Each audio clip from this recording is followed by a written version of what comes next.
Hi, this is Laurie from To the Trade, and I have Nile with me. Hi, Nile. Hi.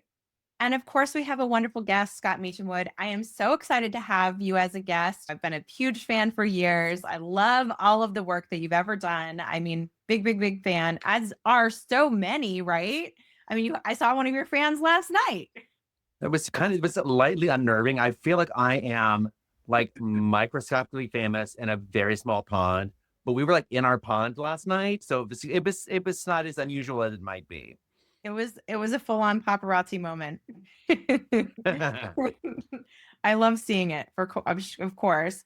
Well, you're here because you have a new line of wallpaper and fabrics that we want to talk about. But Yes. first, I really want to get back into the history of you and what you've done and contributed to in the world of interior design. For those who don't know you as the famous icon that you are, you did work for Ralph Lauren for many years, Yes. merchandising and product development, and then later started your own line that is so stunning and has been used by some of the top interior designers in the world.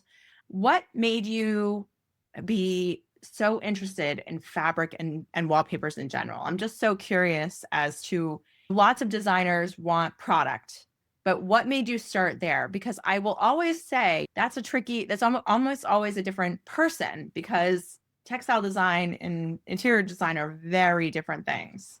But there's a lot of overlap in that Venn diagram. First of all, whenever I'm doing like my first pitch to a new project, we've met, we've shaken hands, we've gotten some money, I've got some blueprints.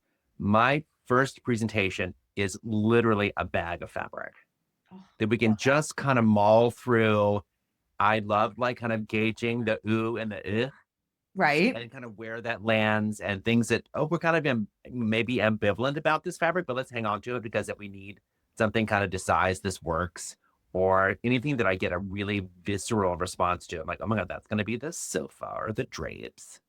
And just kind of gauging it. It's an easy place for clients and designers to meet because we all touch fabrics. Sure. So Sure. it's an easy thing. I mean, sometimes easier than architectural drawings and or rendering is great, but it's very tactile, it's very emotional. It's a great place to start.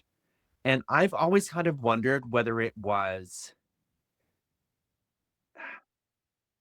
like ambition or competitiveness, because I saw other people who had fabric lines, and a lot of it's like, well, I could have a fabric line Sure. because somebody else does. And so it's always been kind of kicking around. I remember going into a showroom when I was based in San Francisco forever. I'm in New York now. But I went into a showroom and like if I wanted to have like a licensed fabric collection, like what I gotta do? Like what's step one?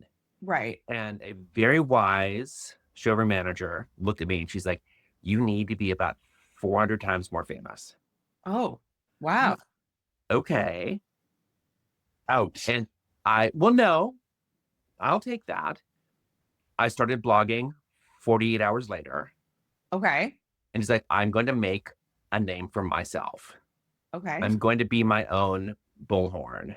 See, I love that that was your direction because I do know there will be people who hear that and would it be almost immediately like, well, I guess not for me, right? And I guess I can't be that.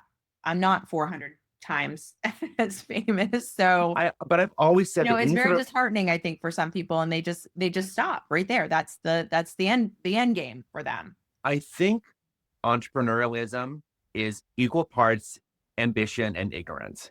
Right. I'm just Oh my gosh, like, I couldn't agree I'm with you just, more.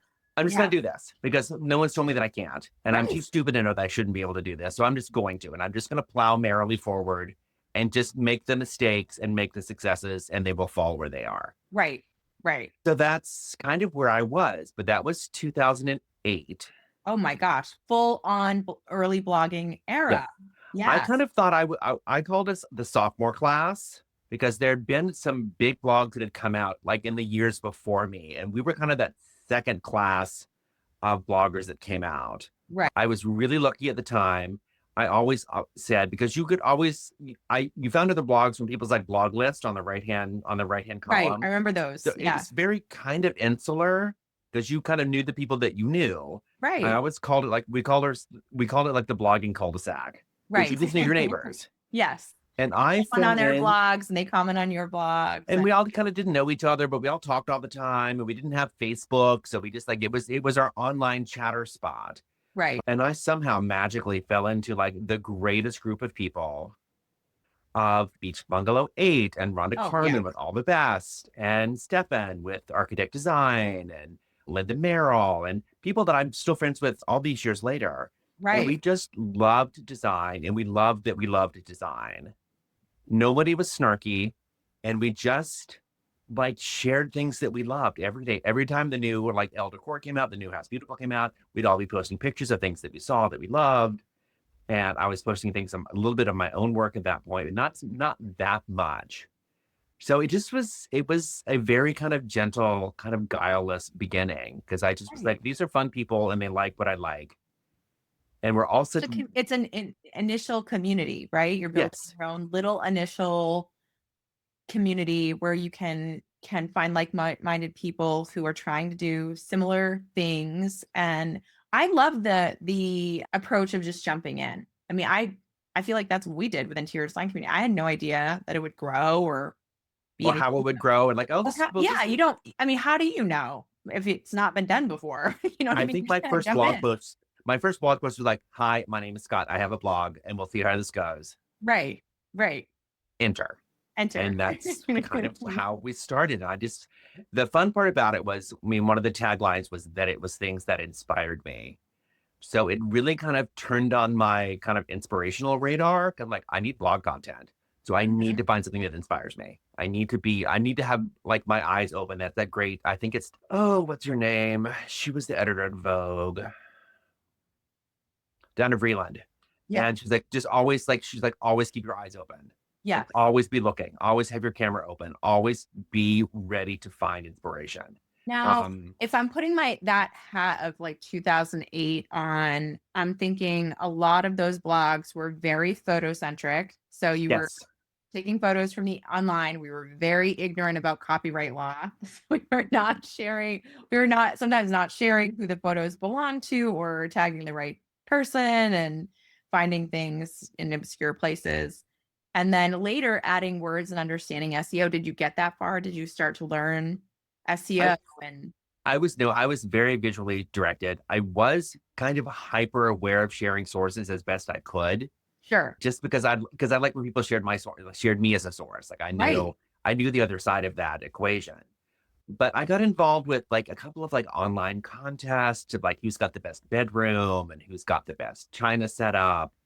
And I was still doing styling work for Ralph Lauren at that point. No, I was no, I'd left Polo. So I'd already had my own design firm. God, it's all just a blur. But I love a photo shoot. So Right. I always kind of had good content that was mine.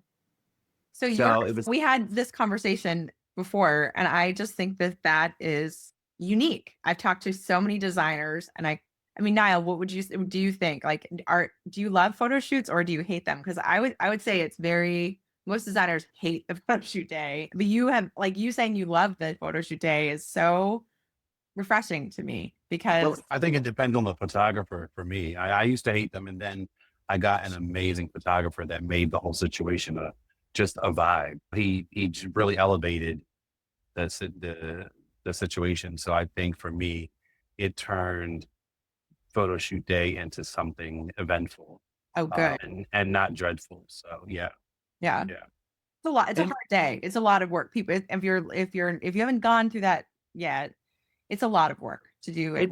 it's a hard day. It is. But for me, like I guess from all those years of doing windows at Ralph Lauren, where Oh, right. you just kind of in amber create this perfection and everything's exactly where it needs to be and everything is precise and no one's gonna go in there, no one's gonna touch it. And photography in a different sense from the design work itself, which is very organic and very lived in and very moved about. That photo shoot is very kind of just kind of precious, ephemeral moment. And I love creating those. I find them really fascinating. I love that. I love that. And I mean, it really makes sense with your background for you to appreciate that. the art of it, the art of We, it. I mean, we would do home change at Ralph Lauren. The best moment of home change was 4 a.m. Saturday morning when we finished and we'd photographed and no one had touched it yet. Like the public hadn't seen it, the staff hadn't seen it, and it just was like, and it was literally perfect. Right. And it was right. never going to be that way again because Right. it gets used. It gets like it's in an open public space. It gets messed with, and sometimes I like that. I love going into. There was one of my first very early design projects was a house in Atherton that I had done, and probably every 6 months I would kind of pop in to just refresh things and just make sure everything was kind of where it was supposed to be. And I remember walking in the living room once and like, no one has been in here. Those pillows are exactly where I left them 6 months ago. Wow. And it kind of made me sad because I'm like, they're Yeah. just. And there was another project years later. It was a house that we did in Pacific Heights in the city proper. And I remember going into there. I love the living room. Went into the living room and there was this Lego everywhere. And like the grandkids were over. And I'm like, oh my God, I love this. I love that it's just Yes. being like actively, almost aggressively used. Right. Yeah, Because I like it's houses that's that life. function. That's the beauty of life when you see people really enjoying the spaces that you've created for them. If they become museum pieces where they're just it's one of the things that I mean, I think it's interesting, this new movement of the dirty kitchen. And Right. it's that same thing where you have the beautiful kitchen with like the luxury stove and range and all the best things, and no one touches it because it's all the work is being done in the dirty kitchen in the back now, and the butler's pantry. And I'm just like, why? It's all the good stuff isn't being Are you a white kitchen? Are you in the white kitchen, the brown kitchen movement? Where I'm do in a you land? I'm in the brown kitchen. I like stained I mean, we have an old house, a 1920s house. So I like Right. stained cabinetry. I like old things mixed with some new things. We have the Cosentino countertops, but that are the white version of those. But we have stained wood cabinets, and I like a mix of old and new. I'm not Right. that kind of person. Yeah, I've got brown kitchen now. I probably would, if I could redesign it, it might be white. I don't It know. might be white. Oh wow. Well, It Nile might could be be. designing his kitchen right now. What color is it, Nile? It's a mix of wood and it's not white, wood and a painted color, painted finish. Oh, So, I mean, wonderful. I love a dark, sexy, like navy blue lacquered butler's pantry.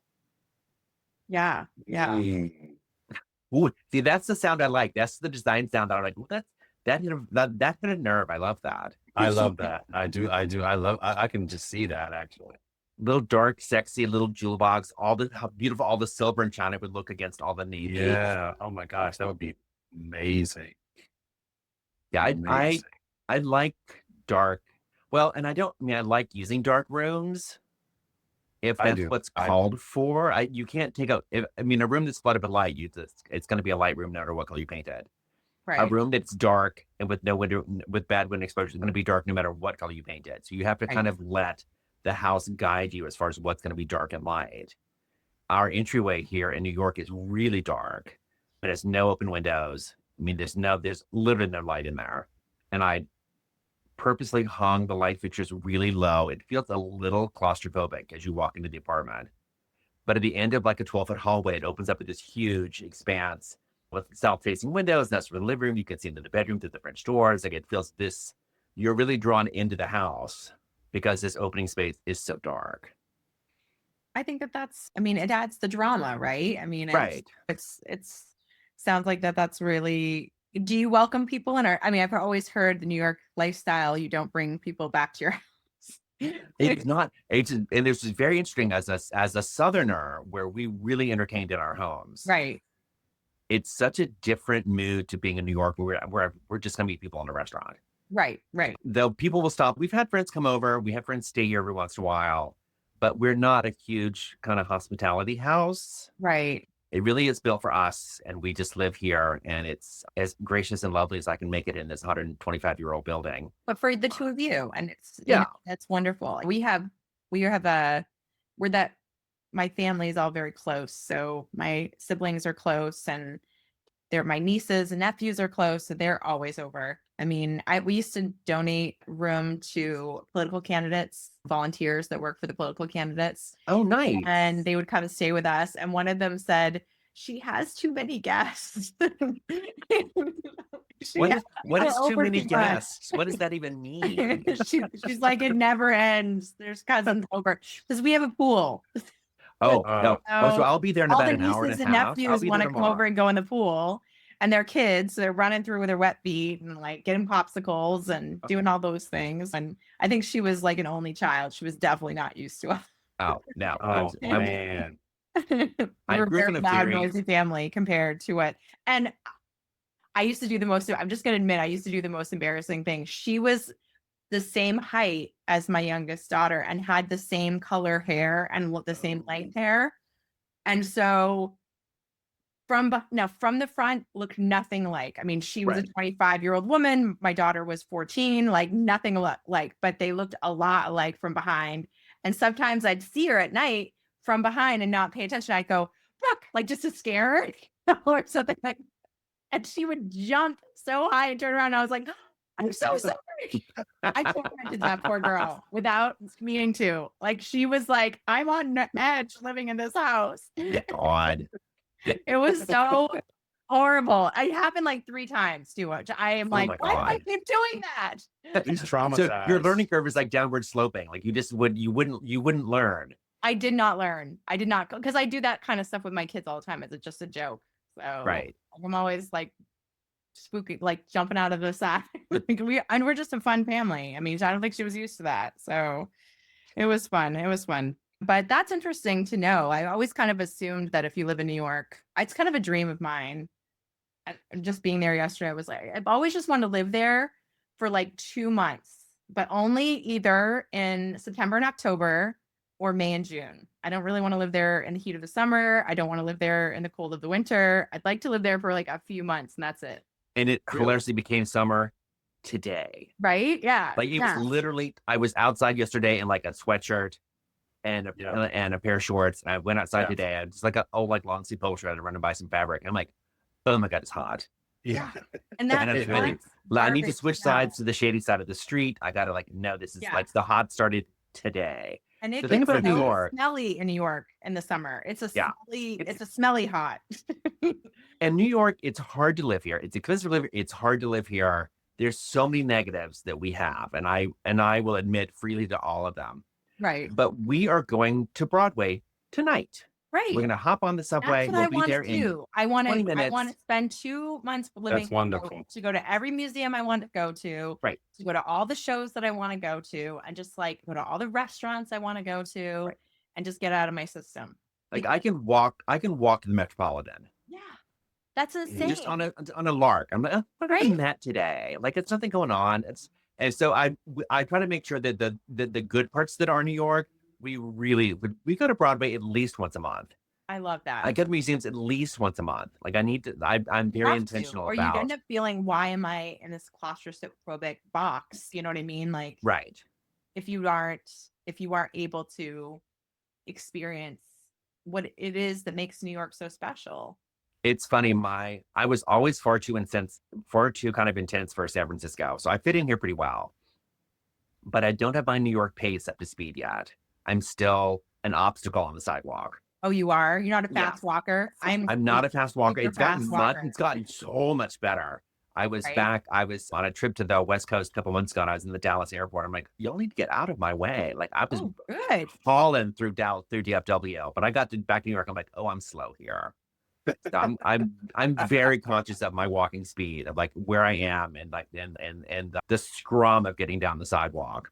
I've heard, and I don't know if maybe it's just somebody saying this, but I read something or I saw TikTok. I always say read, but I probably saw TikTok, honestly, of someone who said that people in Boston are the fastest walkers. Is it the cold? It is cold. It's so cold. Yeah. I'm guessing probably the cold has something to do with it. We are pretty fast walkers in this area. And from the South, we were very languid. Just because it was hot. I do remember from my childhood when I would go into town with my mom, and we would park the car, go in the store, get back in the car, turn the air on, drive a block and a half, park the car, go in the store, get back in the car, turn the air conditioning on, drive to the post office 2 blocks away, get out of the car. Like we just, Yeah. and And now, that when she moved to Florida, she was like, everywhere you go has air conditioning. yeah, Like, yeah. what? How can you live here in the summer? Oh. And she's like, don't worry about it. Everywhere you go. So let me ask you, Go. now working for Ralph Lauren, how did that influence how you built your own brand? There's no better design university than Ralph Lauren. There's no better place to learn about branding and advertising and storytelling than Ralph Lauren. No, like nobody does it like Mr. I mean, Lauren does. it is such an iconic brand, right? I mean, And so many everyone people kind of has have that image in their head right. of, you know, what Ralph Lauren means. You know what I mean? To anybody. Like, what Right, does the room right. look like? You It can is picture he it. is he is adjectival, and that's Yes. a real statement about what he does. So I came out of that with that expectation of what that imagery looked like, what that product looked like, what the presentation of that product looked like. So I'm probably a tiny bit maybe fussier than other textile designers are. I don't know, maybe not. Maybe I feel fussy inside my own head. But I'd like there to be at least some kind of story behind every collection that we put together. I tend to work on them for about a year in kind of gestation and different levels of completion. And usually, and this has always worked for me, as I'm planning the collection, I'm also planning the photo shoot of the collection, Oh, wow. almost in tandem. Like, and this is what I'll do with this fabric, and this is what I'll do with this wallpaper, and this is how I will. Just how I wanted to all kind of fit together. And Do you of course, think in it's the just, stylist brain and while that might be, designing? but I also, the thing that comes up is like, oh, I need a draping for this. And this is it. I need like I don't have a little pattern that works with these other big patterns. I don't have a ditzy pattern. I don't have a stripe for this because I'm layering it in pieces visually installed. So I'm like, oh, this needs a stripe. Let's either make one, let's find one. We've got all these we have lots of kind of main character energy fabrics. Right. So I'm like, we need some secondary guests. We need some cameos. We need other kinds of fabrics that can all be part of this big world. Right. That you can extract as a designer, extract out and use the way that you want to. Or if you want to be all inside the brand, there's enough here that you can play with. And we also work back to like existing color palettes from previous seasons. So there is some sort of continuity that spring 25 can build on things that were in spring 24. Reminds me of, like, we had Beth Green on a month ago or 2 months ago, and she was talking about how designers come, they want a licensing line. There's always that push, and that often they'll come up with one idea, and that's not a line, that it has to have those secondary, you know, it Right. needs a stripe, it needs something that would coordinate with it, work with it, what's going to be in the other room. Like, you have to be thinking of how a designer would use it. And it sounds like you already kind of really thought out how designers would use it because of your design experience yourself. But that's not actually, it seems like that is not common to have that thorough thought process. And that's how that Venn diagram sits on top of each other. Like I use these fabrics in my own designs differently than I would use them for a photo shoot of my collection. Right. So you can still extract pieces from it to use however you want to, and it mixes with things from Carlton V or things from Schumacher or things from other fabric houses and wallpaper houses, because I don't want it to be so insular that we have like a beautiful blue, but nobody else has it. So if you don't use our blue in all of these, you like, it doesn't go with anything else. Right. That's the other thing she brought up too, wasn't it, Nile? She was like, if it doesn't work with anything else that's out there, It doesn't work. it's an island and it can't, doesn't work. And I don't Yes. need an island. I need to be, and I tend to probably this is probably some of my Ralph Lauren training that's just probably hindering me in some way. I tend to over romanticize what I want it to be. Like this season, I had an idea like a year ago that we were going to play with as many Jane Austen characters as I could come up with. So all the Jane Austen heroines were going to be all the florals. I love that. Just Flora. that just said something to me. Yeah. I want to say, and I have obviously some favorites, but I love the florals and I love the sheep. Well, and our fall collection tends to be very woven heavy. So every fall is lots of tartan, lots of tweed. I have several mills in Europe that I work with and mills in the UK. So fall is very woolly and tweedy and tartany. So spring kind of conversely feels very light and printed and florally.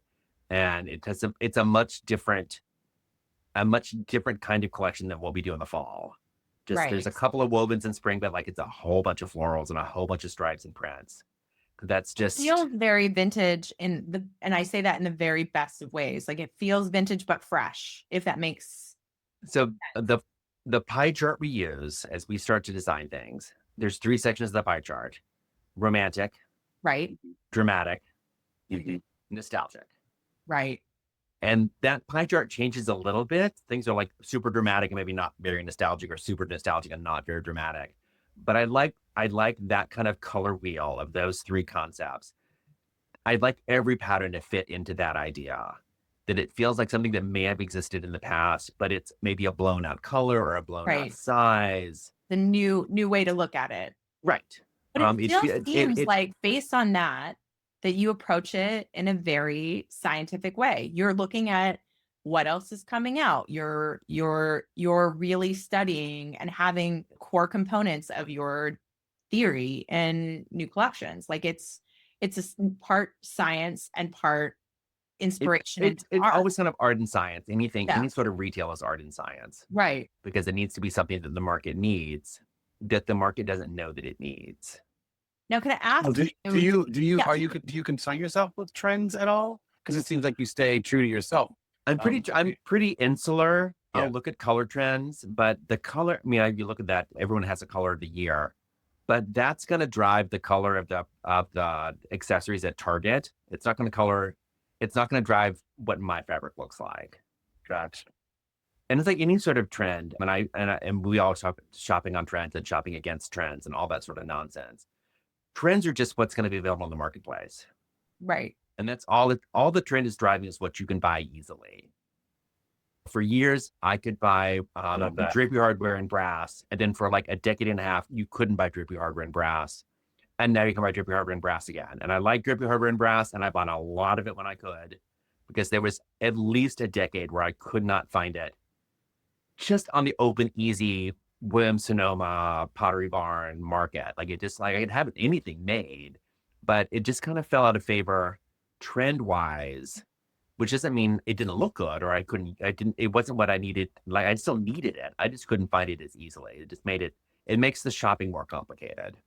Can I ask, Love that. do you go, I mean, this just to further ask what on build on what Nile just asked you is, do you have like advisory team? Do you have people that you bounce the ideas off of when you're, in the ideation mode I have, a, to see if you're in the right direction? I have a couple of very good friends. Several of them have their own fabric lines, and Mhm. we all have a little consortium, and we all kind of share like deep inside the cone of silence of like, I'm thinking about this. Think about this. It's kind of what it looks like. This is an early kind of abstracted design idea. What do you think about it? Should we change A to B? Do you like the way this color story is working out? I have a small little group of friends. Trusted advisor kind of. Love Yes. that. Yes. I love that. Yeah. Because you want someone who's going to give you the real truth, right? In those Right. moments, because sometimes we get so close to things, we don't see what we're missing. Right. And you are like this close to it all the Right. time. And part of that, kind of the year that I work on it, it's what I've learned about myself. And now I know this about myself very distinctly. My first idea, you drop a quarter into the Victrola that is my mind, I will come up with something. Like on the spot, I will have an idea. The fourth version of that idea is epically better. Right. So when I have like the first idea, I write the entire concept out of the color story and the inspiration and where it takes place and what we're going to use. I write all of it out. We almost never end up using any of that. Right. but the things that kind of fall out of that tree tend to be what happens in the line. So I know kind of like the gestation period that my brain needs to come up with something. Now, from first to that fourth, are they in the same family or are they wildly different? Kind of in the same family. It's always like different versions of an idea. And it just kind of slowly, it tends to kind of change location, if that's a way to describe like where I see these things being. Am I inspired by an English country village? Am I inspired by a London townhouse? Am I inspired by like a preppy country club in Connecticut? Like where is that where does that inspiration, where am I looking at this happening? Right. And then sometimes that location moves around. And sometimes even within that, I'm like, no, we don't and sometimes like the beginning of a season is looking back on the things we had designed for the previous season that never kind of got done.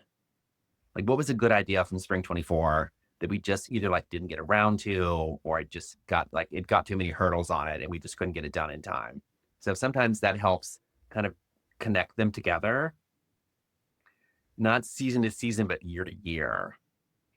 Can I ask about investment? I mean, this is brave as far as I'm concerned. I mean, there are so many designers out there doing licensing deals with brands and you having your own, really truly your own line that Yes. you own, that you're the owner of.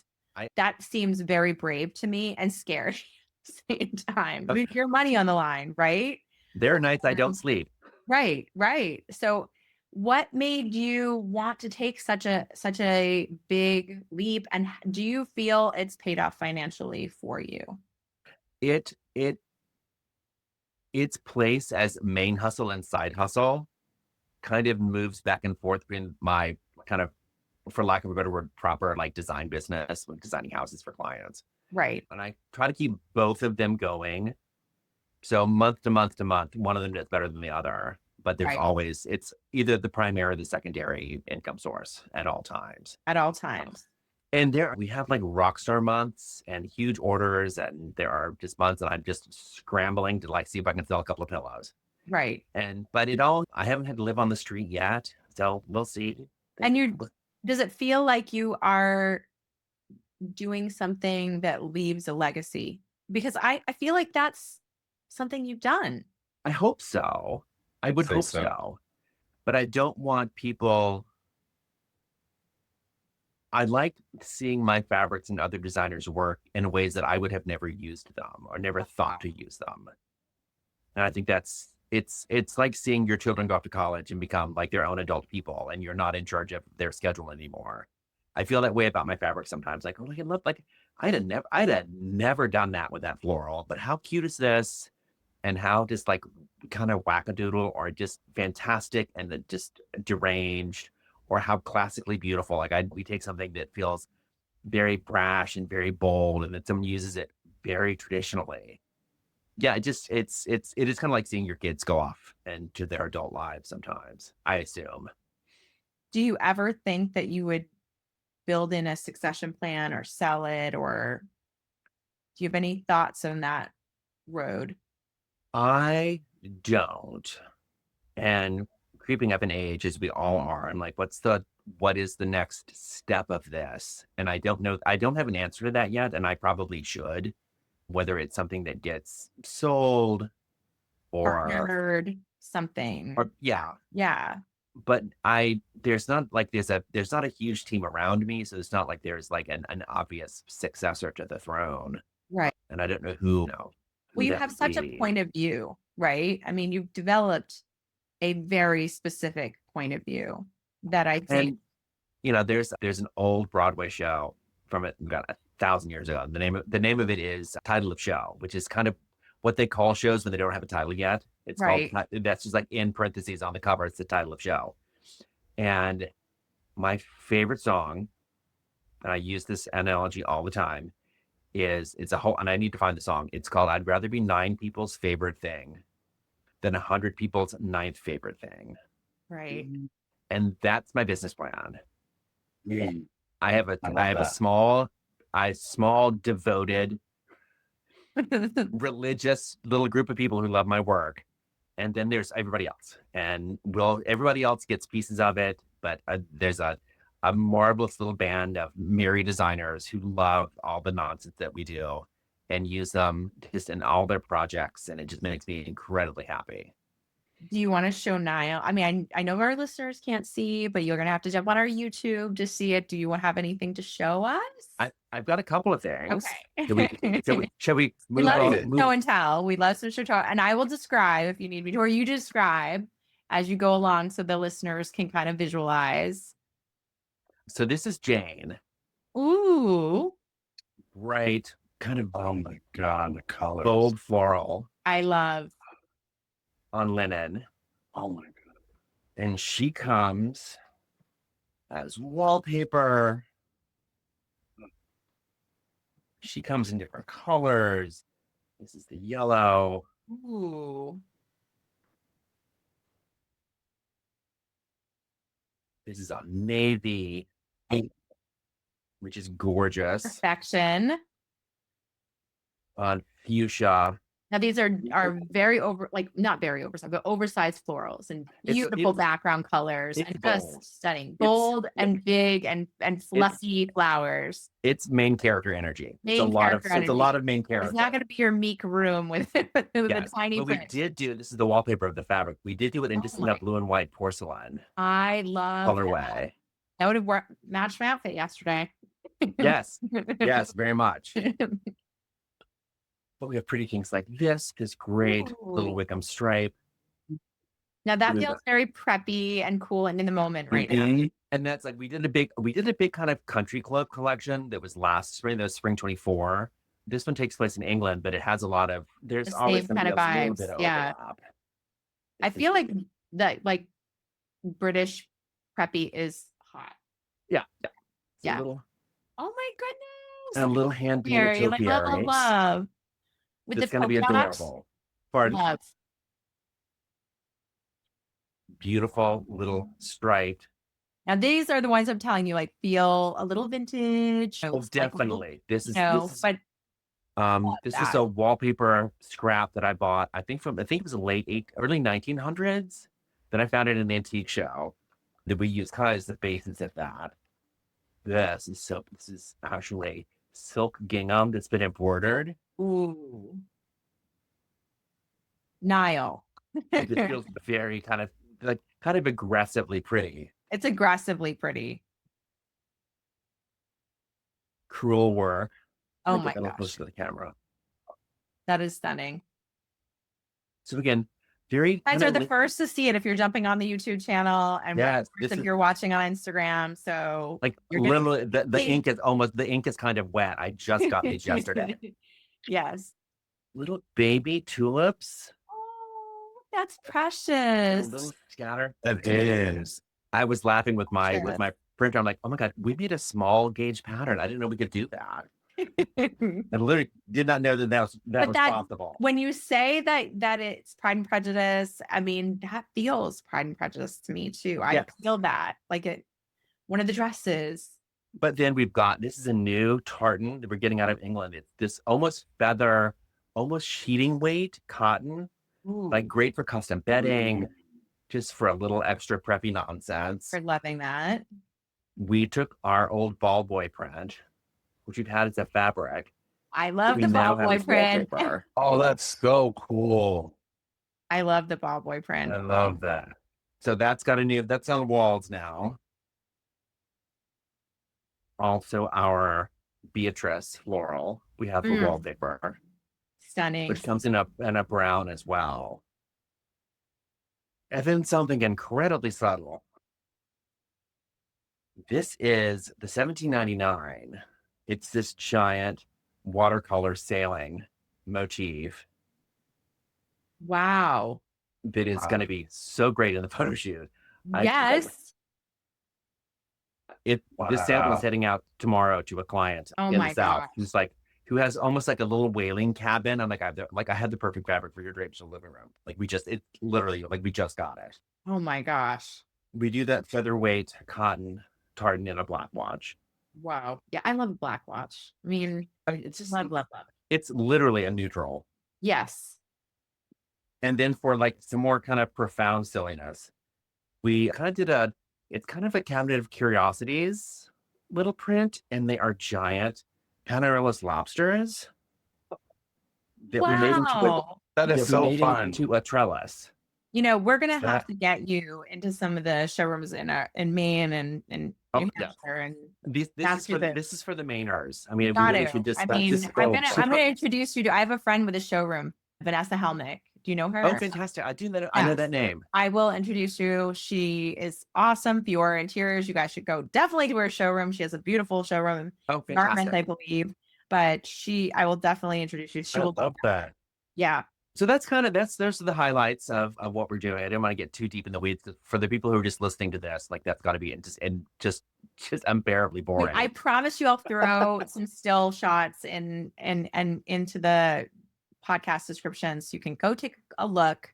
And then of course we'll be doing vertical videos and on our Instagram, and we'll have some on YouTube as well. So we're getting it up on the website probably we're getting it on the website probably in the next week or so. Like I said, we just got the yardage in yesterday. Well, this podcast will come out in a couple of weeks, so we will edit it, and we will make sure that your website is absolutely on our podcast, then goes out to our email subscribers. Oh my God. So thank you. Of course. You want to get good stuff out there. I mean, our lovely listeners really do, they always want to know what the hottest, coolest stuff is. So this is it. I mean, they really want to hear, certainly from the people who are great creators like you. And of course, I have a big believer, and I will back me up on this, is like, if you love designers, support designer lines. Designers are up with the products themselves. Like really, like if you want to see more of those, if you like that designers get those opportunities, support designers who are doing it. So, and I have a list of like every project gets certain designers who I know have fabric lines. It may not make it into the project, but it always makes it into the presentation. Absolutely. Just because we should be uniting together and supporting each other.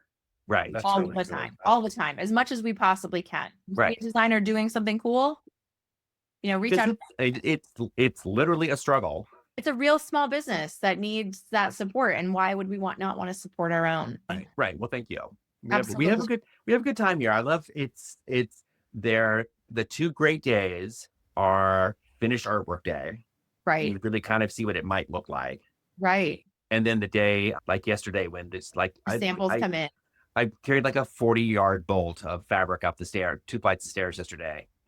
Like, what's it look like in real time? Like, because I know what it's supposed to look like. But it's like design work. You've done renderings, but there is something different about experiencing the space inside the space. Right. You get to actually touch it and see it. Right. Have you ever opened it and you were a little disappointed? I've never been disappointed per se. Because like I said, we work on this for like a year. Right. But it's always just like, I'm usually like overly delighted. Ooh. Like, this is going to be cute, but it's really cute. Right. I love that. It's like you have a little new baby. Well, that little tiny tulip one, the little kind of scatter tulip. I was working with one of my watercolor artists who's based on the West Coast. She actually did the watercolor art for the topiaries. And we were just sending pictures back and forth. She was working on it and just like, do you like this? Do you like that?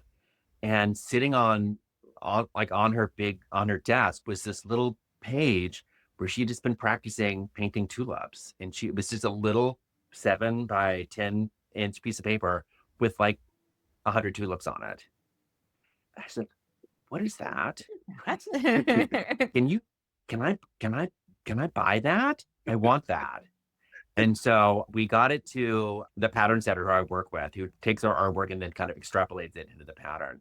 And there's this amazing like chevron across it that I couldn't have tried to design because it just happened so organically and just the way there was like a darker section altogether. Right. It's just, there's kind of magic like that happens where like, I didn't know we were going to do that. Right.